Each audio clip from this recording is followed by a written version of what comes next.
feel like saying that about under American education, under Western education, saying that about like virtually every other leader that oversaw any sort of like socialist governance. You little tater time bitch. We are 2 minutes and 35 seconds into this video. I'm just as gay as the rest of us, motherfucker. Feels just the same. Another sunny day in LA. Everything is fine, so they say. Wonder what the news is. Domesticated. Gators or not.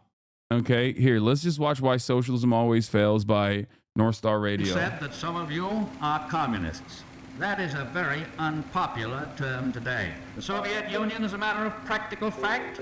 The practical fact known to you and known to all the world is run by a dictatorship. It shall be the policy of this nation to regard any nuclear missile. Isn't it crazy that all of America's enemies always happen to be totalitarian dictatorships? It's just crazy how America, regardless of how many actual totalitarian authoritarian dictatorships that they've aligned with, planted, armed, trained, defended, it's always the enemies that are secretly much worse.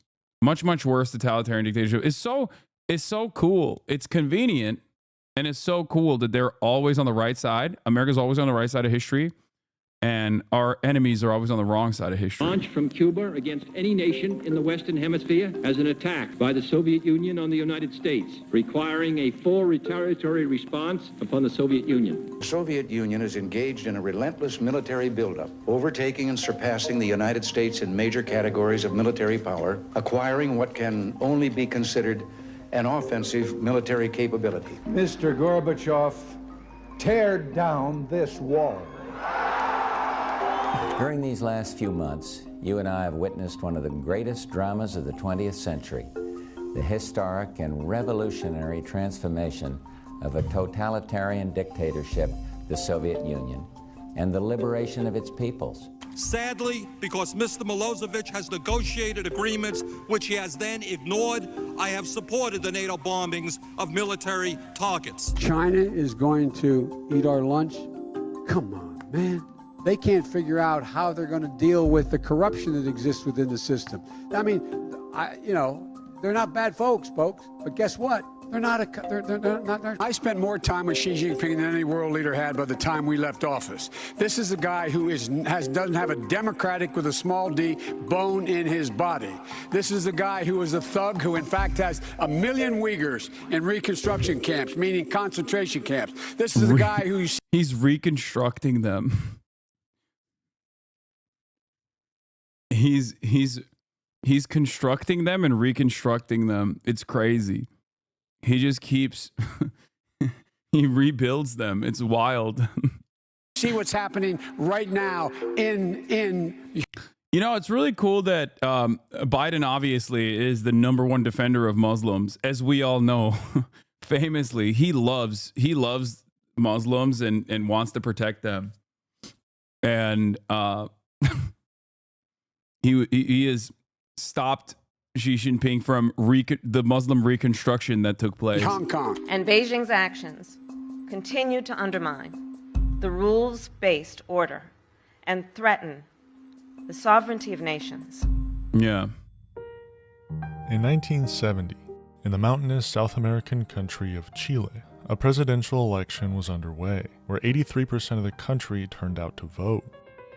Representing the Popular Unity Party, Salvador Allende. Yeah, I'm the Breaking Bad meme in the car going, no, don't vote.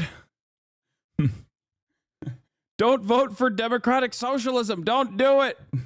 No, they'll kill you. The OG 9/11 chat. A socialist came out on top, beating out his competition by a mere 1% of the vote. Interesting. And after only 3 years, on September 11th, 1973, communist dictator Salvador Allende was kicked out of office by the people he brutally ruled over. Why? Because socialism never works.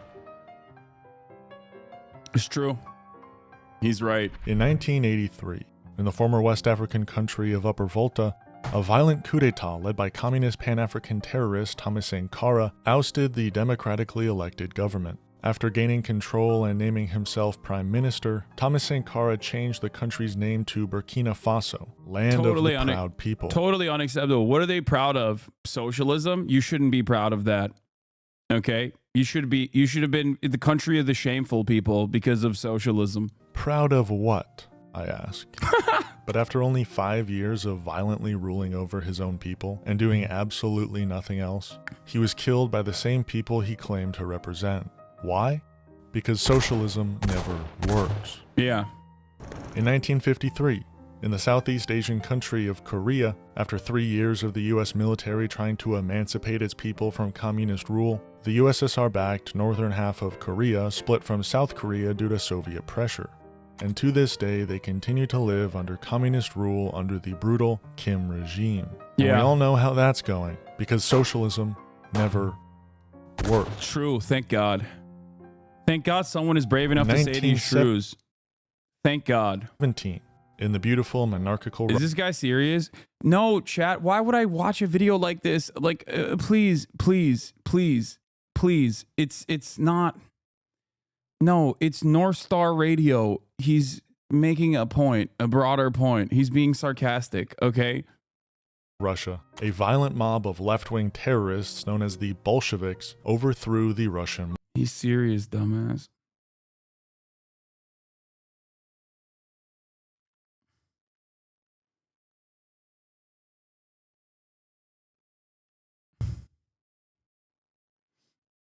monarchy, ousting Tsar Nicholas II and brutally ending his entire lineage.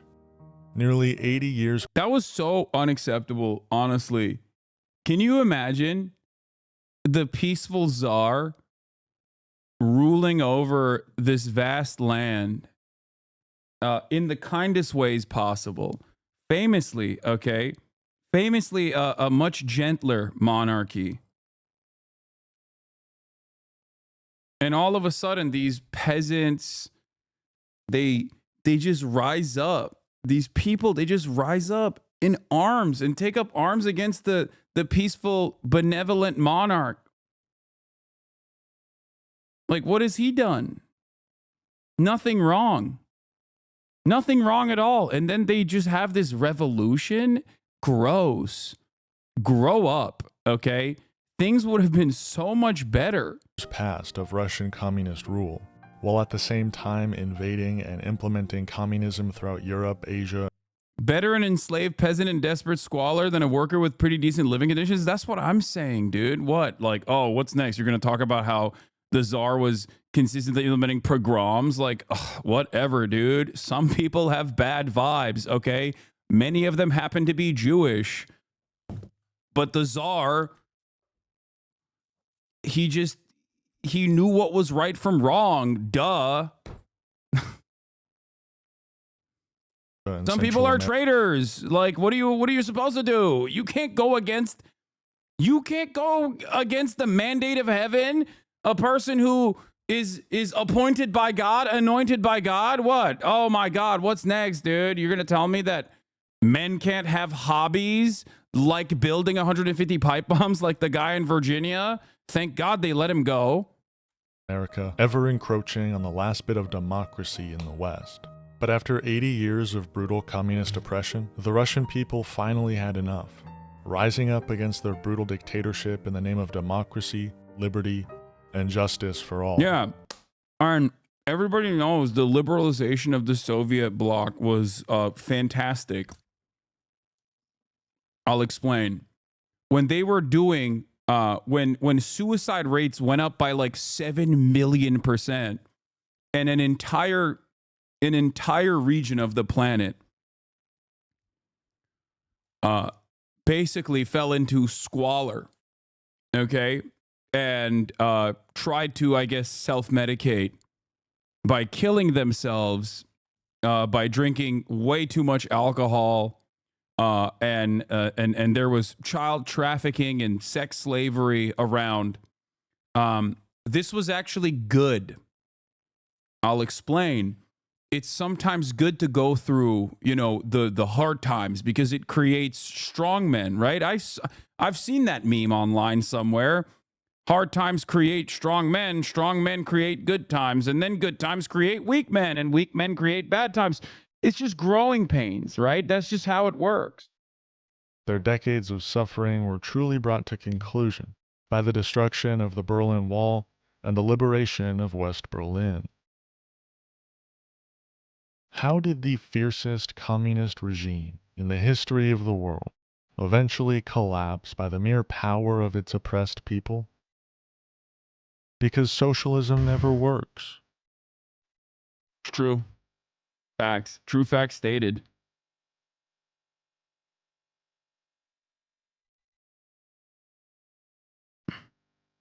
But after the fall of the Soviet Union, one communist dictatorship remained in Europe, that being Yugoslavia, a land made up of several ethnic and cultural groups. But only a few months after the fall of the Soviet Union, Yugoslavia collapsed from within. Why? Say it with me now. Socialism never works. Socialism never works. Yeah, it's true. Gentleman from Vermont's recognized. Rest in power, Tito. I thank the gentleman for yielding. Mr. Speaker, the Constitution is very clear. It is the United States Congress which has the power to determine issues of war and peace and to decide whether our young men and women are put in harm's way. It is the President who is the commander-in-chief of the military. It is the Congress which determines whether we use that military. I have heard today that some people think that the U.S. participation in Kosovo now is unconstitutional. They're right. But the U.S. participation in Vietnam, Grenada, Panama, and many other conflicts which took place without congressional authorization were also unconstitutional. Sadly, because Mr. Milosevic has negotiated agreements which he has then ignored, I have supported the NATO bombings of military targets. Sorry, I'm stupid as hell. I'm still a normie, truly, but Tito was a dictator, right? I feel like saying that about under American education, under Western education, saying that about like virtually every other leader that oversaw any sort of like socialist governance is understandable given how much education is out there talking about how devastating these guys were. But Tito is like famously one of those dudes that is supposed to be an in-betweener,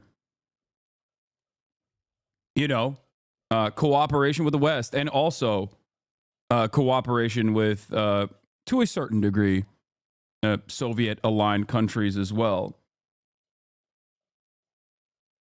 It's interesting to say this about him ultimately because it's like he was, you know, he was definitely someone who worked with the West a lot.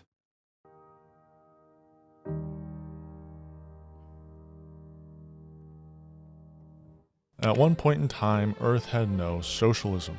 Then we were taken over, engulfed by socialism, until today, when almost no socialism exists on Earth. Why is that? This is the history of socialism.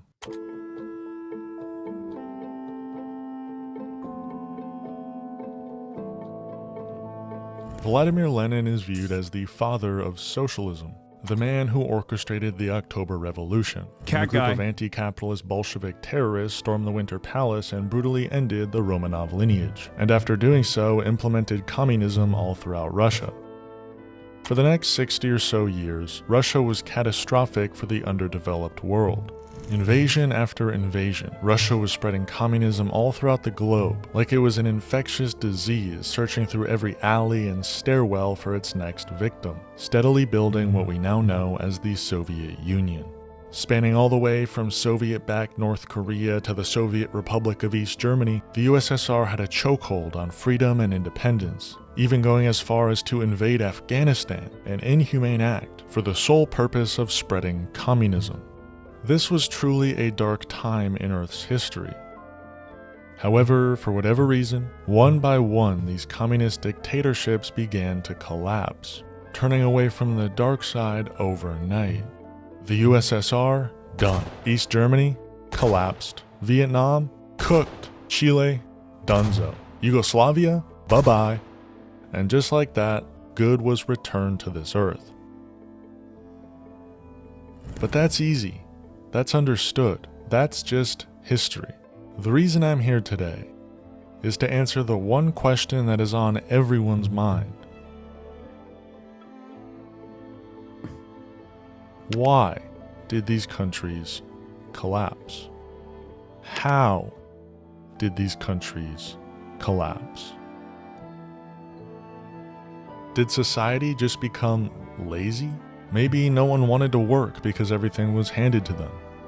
Were these dictators hoarding all the wealth for themselves and their friends? A phenomenon all too common in the history of these socialist countries? And something that does not exist in capitalism, famously. Okay? I just want to reiterate the point. The accumulation of wealth at the top in the hands of the few. Okay? This famously is not a product of the dictatorship of the bourgeois. They know better. They are producers. They are wealth producers. They know what to do with the money. You and other peasants like you do not understand. You will never understand how difficult of a journey it is, how difficult of a process it is to actually make capital accumulate. You can't, if given to you, all of that wealth, if distributed evenly, if distributed across the laboring class, by virtue of how much they're actually contributing to the output, how much they're actually contributing to the value, that would be devastating, completely devastating, because you would just squander it. You would buy, I don't know, silly things like Warhammer 40K figurines or something. That's what you would do. Whereas the wealthy, they know how to use it. This is why socialism always fails.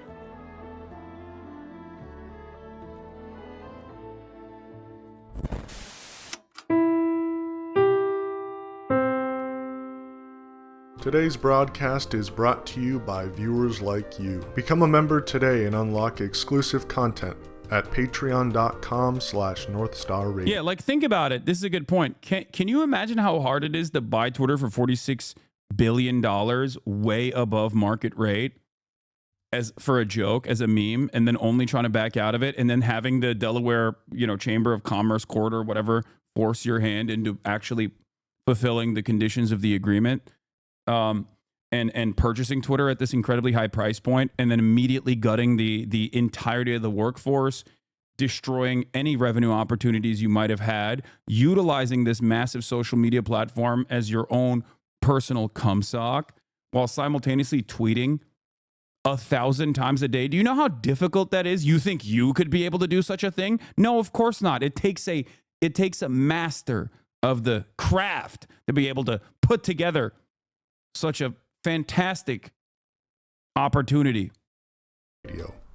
A mere peasant like you does not know what it's like to tweet 1,000 times a day. Elon, on the other hand, is a genius. Take a closer look at the history of communist Chile to hopefully find a source, a reason, a catalyst, as they say, for its collapse. In 1973, Chile elected communist dictator Salvador Allende, but only a week after Allende took... Why are you being so condescending? I will buy your house when my Funko Pop investments, not a toy collection, take off. Stop. I'm fearful. I'm fearful of the market value of your Funko Pop collection growing every single day. Office, communist Chile's entire economy collapsed, and so did Salvador Allende's reign. But why? Why did communism work so poorly for Chile that their entire economy and society collapsed in only a week of Allende taking? Thank God the United States of America was there to save the beautiful people of Chile from making a mistake they democratically elected this guy, not realizing how scary and bad it is, and how they would be in a brutal authoritarian dictatorship. So I think America wanted to show the people of Chile a lesson. They wanted them to understand that it would be really bad if you had a democratically elected socialist leader. So what's really better is to liberate you from that and then plant a puppet dictator who will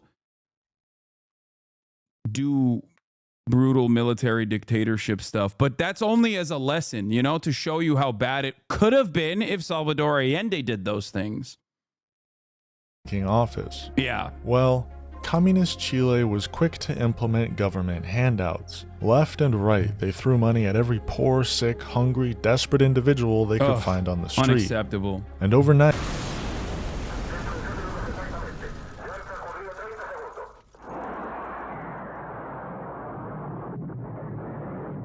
Yeah, I lied. The true reason socialism always fails is because socialism never gets the opportunity he lied? to not fail. Wait, what? Sure, the Bolsheviks were definitionally terrorists, but the idea that all resistance is unjust is a silly concept. Life in the Russian Empire, ruled by the Romanov family, was not a fun time, especially leading up to the revolution. World War I was ongoing, and however you choose to I'm confused. This plot twist. What? I'm scared. I'm scared.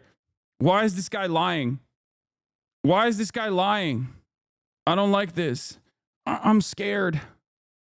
This was an imperial war, a war between monarchies, fighting over who can control which parts of the globe. And these brutal self-interested monarchs did everything they could to win over their disputed territories, including, but not limited to, sending millions of their own peasantry to die in the war.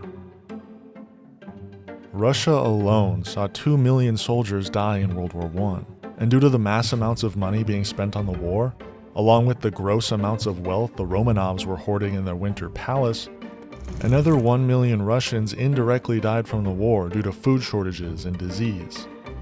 An event like the October... No, but that was good. That was for good reasons, as opposed to the bad reasons that these guys were doing terrorism.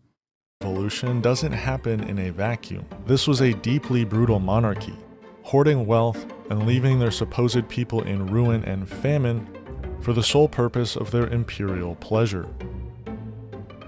And once the working class of Russia seized power from their brutal monarchy, the United States immediately did everything they could to squash the Bolshevik government and any sort of spread of communist values, as it was a threat to their colonial profits.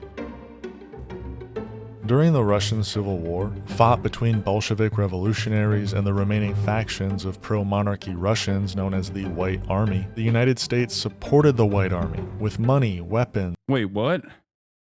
I don't understand. Why would the United States do that? What's next? You're going to tell me that the United States also supported logistically the Batista regime in Cuba when the Cubans also were having their own revolution later, you know? Decades later? There's no way. Stop. What's next? Are you going to say that America planted a puppet dictatorship, a military dictatorship in Chile, the one that you just talked about beforehand? There is no way. America is never on the wrong side of these things. I don't understand. I don't understand why people are saying that. What is going on? And anything else they needed to destroy the Bolshevik movement. The United States also imposed economic blockades immediately following the October Revolution as an attempt to starve out the new Bolshevik government. And although the United... Wait a minute. Once the side that America ends up funding and supporting fails, they try to implement brutal blockades in an effort to starve out the population for the crimes of going against our wishes. I mean, back then, America also was not like a massive power player either, by the way. But it's interesting that it's very one note. The United States had to ally with the Soviet Union during World War II to defeat Nazi Germany. The Second World War II came to an end. The Soviet Union became enemy number one until its unfortunate demise in 1991. Alright, let's go through these as fast as possible. In 1948, the United States enacted the Marshall Plan, giving loads of funding to Western European countries after the war to rebuild. But nothing went to the Eastern European countries or victims of Imperial Japan, who faced the brunt of the death toll, including 20 million Chinese people, which no one seems to ever mention. In March of the same year, the United States and its Western European allies enacted a trade embargo of advanced technology like computers to the Soviet Union. Okay, to be fair though, had they considered not being led by the nationalists rather than pushing them out all the way into the island of Formosa, rather than be controlled by a communist government, which would of course potentially align itself with the Soviet Republic. I'm just saying, the Soviet Union and its sphere of influence was growing, and that's genuinely devastating for America's interests. So I don't think that's an appropriate thing. So yeah, no, even if you have 20 million that die, okay, under brutal imperial Japan's horrifying war crimes, okay, ultimately you don't need that money. You can deal with it on your own. Union, drastically limiting their ability to rebuild post-war. The next year, in 1949, NATO was established, which today seems to be understood as some sort of world police, but was originally designed with the sole purpose of intimidating and combating the USSR and their humanitarian efforts across the globe, stopping any potential expansion into Western Europe.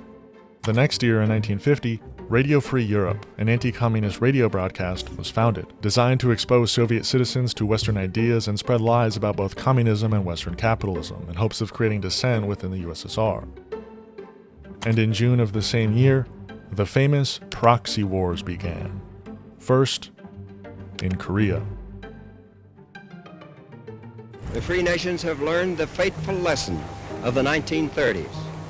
That lesson is that aggression must be met firmly.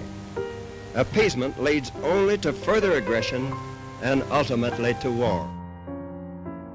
Our worst gay president. Abraham Lincoln, our best gay president. Truman, our worst gay president. Following World War II, Korea was split between the US and the USSR. But when talks of reunification were widespread throughout the country, the United States installed a far-right authoritarian anti-communist president, famous for his suppression of left-wing movements and the Jeju Uprising, where 14,000 civilians were killed by the US-backed South Korean government. This obviously caused the USSR-backed DPRK, or North Korea, to invade South Korea, as its people were being suppressed by the United States. They were being ruthlessly slaughtered by the US-backed leadership. Though left-wing ideas and talks of reunification were widespread throughout the country. Also, speaking of Jeju, something that's really interesting about Jeju Island, aside from the fact that it was one of the areas that even the Republic of Korea at the time basically allowed to have people's committees and whatnot. Blowback, shouts out to Blowback Season 3. Until they decided that it was actually too problematic and there was guerrilla warfare, and they brutally suppressed it by, mass executions and all that good stuff. Jeju Island also happens to have, considering how, from what I understand, we've talked extensively about the misogyny in Korea. Jeju Island has a unique history where, what do you call it? There is a matriarchal family structure. It's one of the places in Korea that, in South Korea, that has a matriarchal family structure on Jeju Island, even though it's basically like, its old remnants are almost entirely destroyed at this point, but the female divers, the diving ladies.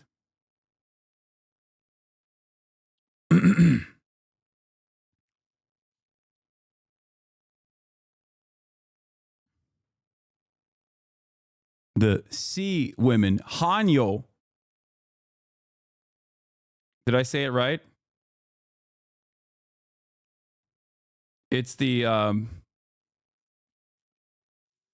matriarchal structure that they have where women go dive and the men stay at home.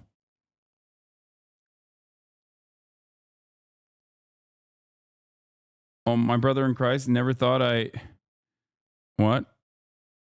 How about James Buchanan? I'd say Buchanan is the most iconic gay president, but also the worst Lamau. My brother in Christ never thought I'd see the day I disagree with you. Wait, about what? Just in the north. And after 3 years of brutal warfare, where the US carpet-bombed the entirety of North Korea, targeting infrastructure, farms, government buildings, entire villages of innocent civilians, the war came to a temporary end with an armistice agreement.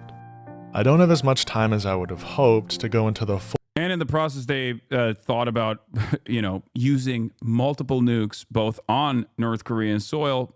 Instead, they just napalmed it, used biological chemical warfare, some of which they learned from the Japanese collaborators that they allowed to roam free without any sort of additional legal scrutiny for their war crimes that they committed in Manchuria. They also fantasized about using multiple nukes, both in North Korea, but then also in China as well. Yeah. Full depth of Korean history, so I advise you to please look into it if you don't believe me. We then moved to Vietnam, where its people were attempting to achieve liberation and independence from France and other Western powers. Also unacceptable. But the United States had other ideas. However, the USSR supported them in their independence movement. Are you noticing a theme here? After 20 years of that brutal war, a war so unnecessary and resource depleting that it caused mass social change in the United States and across the world, we decided to venture into the Middle East, into the beautiful socialist country of Afghanistan. The United States funded and assisted insurgent movements like the Mujahideen as an attempt to overthrow the already existing Marxist government of Afghanistan. This led the USSR to send 100,000 troops into Afghanistan to assist the socialist government in their fight against these rebel groups. You're noticing a theme, right? The United States couldn't care less about Afghani rebel groups, or French collaborating Vietnamese people, or even Ukrainians today. The United States' entire goal in these proxy wars was to fight against the liberation of people under colonial rule, as once achieving emancipation they would side with the USSR, a nation who is actually supporting them in their emancipatory efforts. Socialism didn't work in Afghanistan, in Vietnam, in Korea, not because socialism never works, but because socialism never works when you have the United States empire actively fighting against it by any means necessary. And don't even get me started on South America, a continent where between 1950 and 2019, the US supported 56 right-wing military interventions, all of which were to oust a left-wing government who sought to expel parasitic and destructive American companies. And yes, it happened in 2019, when the country of Bolivia tried to nationalize their lithium reserves. Elon Musk, someone who relies on cheap lithium reserves, pressured the United States to orchestrate a coup to oust the new Bolivia. I mean, I don't know how much Elon Musk individually had a say in this process, to be fair. Like, I think he was just flexing and being a douchebag, but I don't think he was like individually, he was like, yeah, we have to coup Bolivia because of lithium extraction. Bolivian president. And the same president, Evo Morales, I mean, who knows? He might have more of a say now in the upcoming administration. I mean, he certainly will have more of a say now, but just survived another assassination attempt. They can't get rid of the. But ultimately, the thing is, it doesn't necessarily matter because it's in line with the interest. It's in line with capital interest. That's it. That's what matters the most. That's what matters the most. And by the way, as always, Bolivia was presented as a people revolting against the brutal dictatorship of Evo Morales every single time. Every single time there's any sort of like any sort of minor mobilization against any kind of government that America considers to be a threat or a foreign adversary, our media immediately runs to say, oh, look, the people are finally rising up. And then, even if it fails, and in some instances it does fail, okay, and the people actually do engage in popular mobilization against a coup, okay, that America is backing, there's rarely ever any coverage over the matter. It's like it's already resolved, you know? We already figured it out. We already know what happened. This man. But there is a silver lining in all of this. The United States can put its grubby little hands wherever it chooses to put them. Squash whatever sort of movement that has any chance of limiting their global control. But what they can't do is beat resiliency, determination.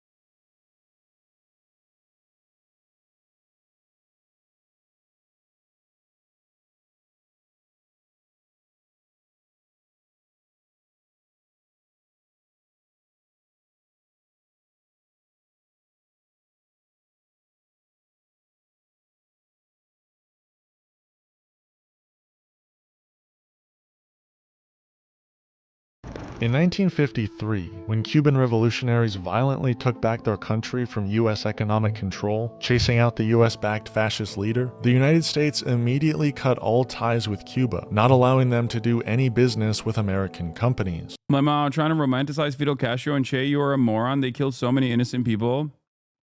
Yeah, it's really messed up. It's really messed up, dude.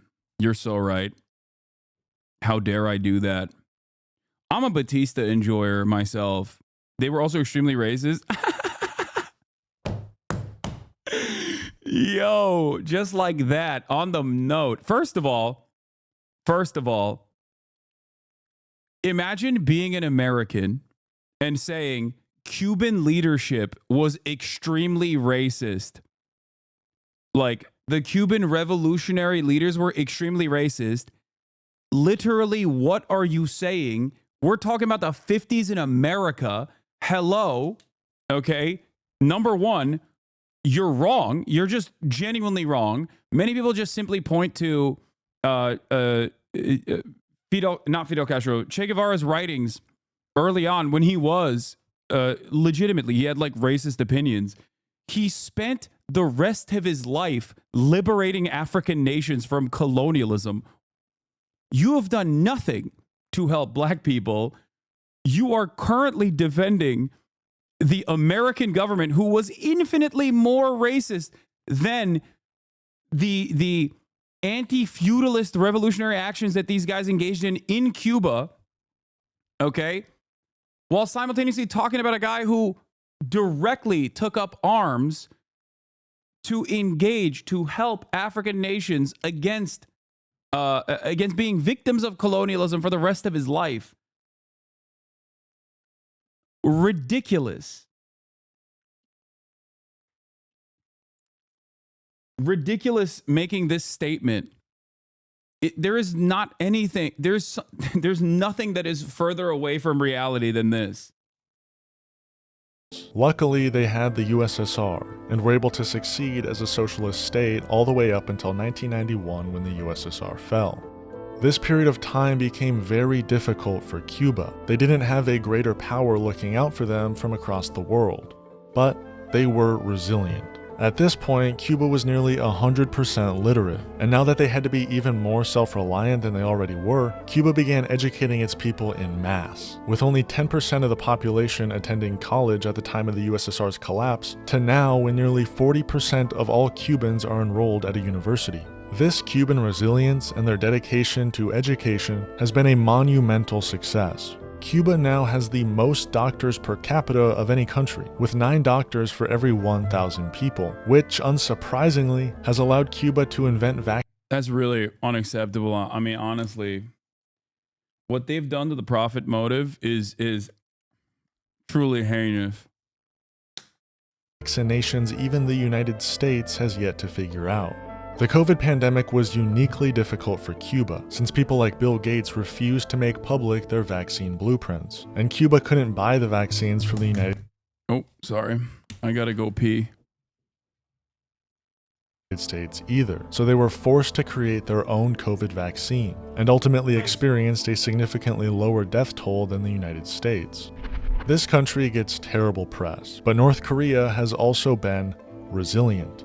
It's a similar story to Cuba's. North Korea was able to find success after the Korean War thanks to help from the USSR. But they too understood they couldn't be reliant on the USSR. So they went through 2 decades of rapid industrialization, focusing on self-reliance. However, when the USSR inevitably dissolved, North Korea hit a plateau and struggled to develop further. And due to American sanctions, they experienced severe famine throughout the entire country in the 1990s and 2000s. But nowadays, North Korea has a new power looking out for them. Actually, they've been doing a lot of business overseas this country. Not the sort of business the United States engages in, almost the opposite. And that power is China. We do have some breaking news. There are satellite images, and what they appear to show is rapid construction at several suspected silo fields in China that could eventually launch nuclear weapons. Tensions are rising in one of the most hotly contested regions on the planet, the South China Sea. From militarized artificial islands to fighter jets and warplanes, China's heavy presence in the disputed region is putting the U.S. and its allies on notice. China and the United States both have been getting involved in other countries. But instead of the United States strategy of war, oppression, and total military takeover, American and coalition forces are in the early stages of military operations to disarm Iraq. I think, like, for a lot of people, whenever there's any sort of whenever there's any sort of promotion of like countries that are outside of the sphere of American influence, outside of the sphere of direct capitalist influence,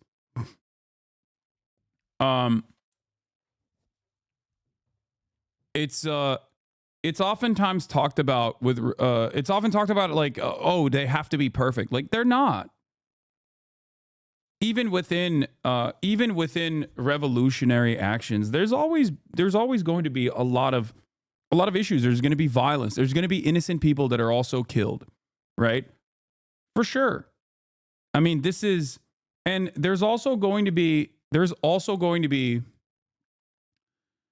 issues of governance in the aftermath as well, partially as a consequence of the brutal sanctions regime implemented in an effort to punish, or even when people go, oh, the intimidation China does to the Philippine government is uncalled for, though. Like, that's another example, right? Like, there are definitely things that other governments outside of the sphere of American influence engage in. I think that the threatening of the Philippines by the Chinese government is minor in comparison to other things that you can talk about with respect to, like, Myanmar, how China operates in Myanmar. Totally self-serving, arming both sides depending on what their immediate needs are, right? Having said that, however, I think that it's not the expectation that we place upon, like, the expectation we place upon countries that are outside of the sphere of American influence is that, like, they have to be perfect. They're not. Of course they're not. No government is perfect, right? And I've never made that argument that they are. But what I find really funny is that, like, people always just immediately hyper focus on all of the issues within the way that these governments operate, within the way that they've historically operated, especially throughout tumultuous times when they're rebuilding, right? While completely being negligent to America's global dominance for the past century almost.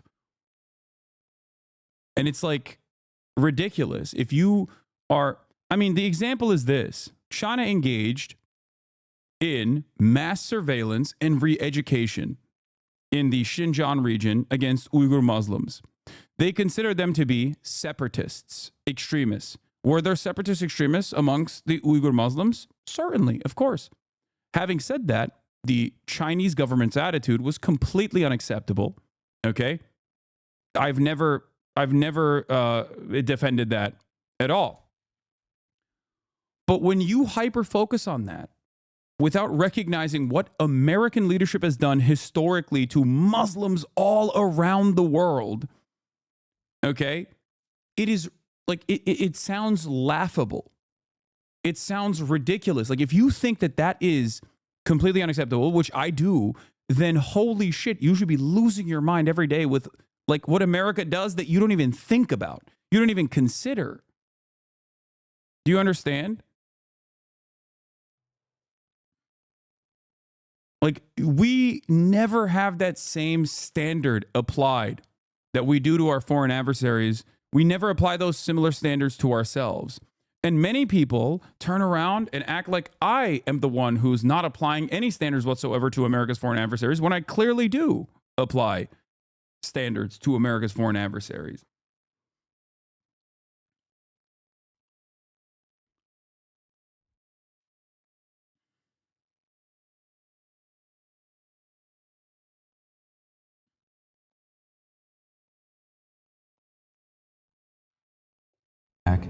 To free its people and to defend the world from grave danger. China has been going about it a different way, known as the Belt and Road Initiative. In order to expand global trade, China realized that investing in underdeveloped countries would allow said countries to spend, but never in its own country, thus creating an illusion of justice. That's also wrong. America never dominates in its own country is so laughable. The problem is American dominance on U.S. soil is invisible, and it's backed by a massively successful press apparatus that is also seen as invisible, both historically with American dominance against Native Americans or chattel slavery, but even in contemporary American society where we are so brutal, so ruthless to the poor. Like, I'm not even talking about the indigenous people when I talk about like American dominance against, you know, entire, not explicitly like Japan concentration camp in the U.S. I mean, state violence via evictions through capital prisons. Exactly. I feel like the American government does untold amounts of structural violence, but that is completely invisible is my point. It's not seen as like direct violence. Whenever there is some sort of direct violence, like whenever there's any sort of like direct violence, it's always done in the hands of the police, for example. So it is normalized. It's considered to be like totally valid, totally appropriate. We talk about camps, for example. We talk about gulags and whatnot. America has the highest prisoner per capita on the planet. We have, behind bars, a quarter of the entire planet's prisoner population. A quarter. 1 out of every 4 person that is currently jailed behind bars is jailed behind bars in the United States of America. We still have legal slavery in the United States of America. It's legal as a mechanism of punishment. As a matter of fact, the state I'm in right now, the state of California, voted to reaffirm that right to continue utilizing slavery in the state of California as a form of punishment in this last election cycle. California is supposed to be so woke and so progressive.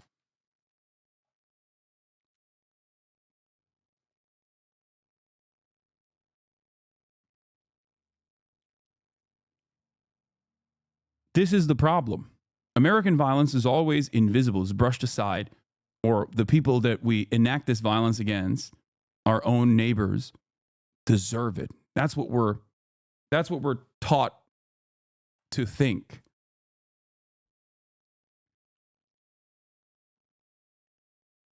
When our foreign adversaries do it, it's unimaginable cruelty. That's why I always joke around and say, like, I love those memes about, you know, talking about American society like I'm Yeonmi Parks, but for America.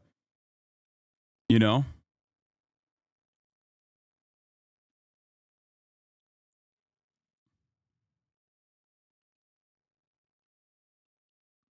Money on China, investing in ports, highways, airports, railways. These investments help both the country receiving the investment as well as China.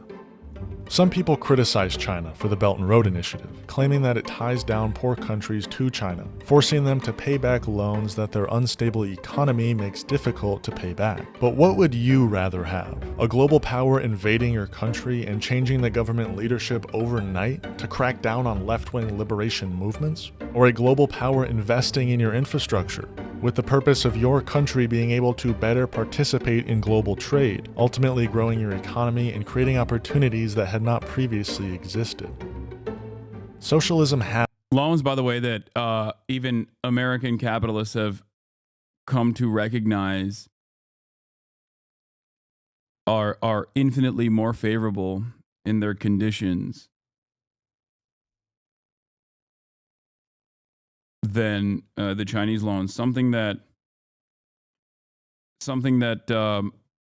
you know, we're trying to fix here in the West is by trying to offer better loan conditions. Has worked. It worked for every country that's tried it. Yeah, 17 different loans were forgiven by China. The inevitable throughout COVID. reaction by the United States. But when people try to argue that socialism never works, they're really admitting that as long as there is a global network of American-backed leaders, allowing for the continuation of America's pillaging of the Third World, as well as a vast collection of American military bases all across the world, socialism can never work. It is always in the best interest of imperialists to squash anti-imperialist movements, especially when that movement is taking place on the largest deposit of crude oil in the entire world. Thank you for watching North Star Radio. Peace and love. Free Palestine. Have we ever tried to meddle in other countries' elections? Oh, probably. Oh, man. But it was for the good of the system in order to avoid the communists from... Did you mean wage slavery or prison complex slavery? No, prison complex slavery, not wage slavery. Wage slavery is a separate one that we also try to talk about and try to abolish. How the U.S. destroyed more than socialism in Chile. Project Cybersyn by cool former right, now socialist YouTuber overzealous. No, I don't want to do that. Are you stating that the loans handed out by China are more fair than the ones handed out by our financial institutions or the loans given out by U.S. to other countries? No, I'm talking about the IMF and the World Bank.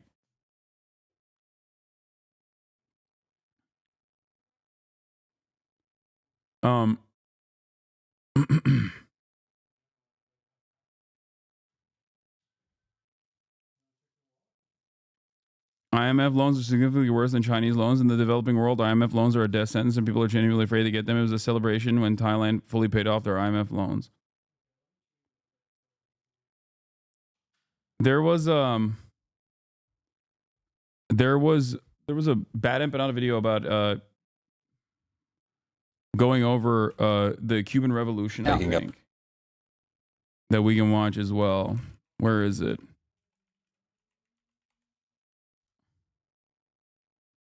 Not the one about how Cuba works, but Cuba. Was it the one about how Cuba works?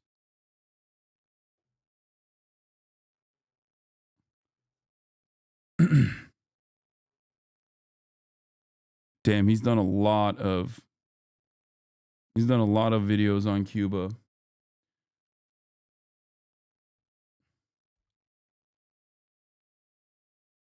Debunking the claims made about Che. What is it? Che Guevara homophobic and racist? A response to Steven Crowder and PragerU?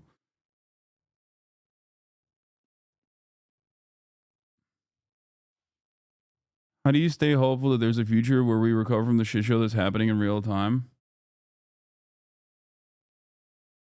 What? There's a reason Chinese people aren't the one doing this video, by the way, just saying. What? What are you talking about?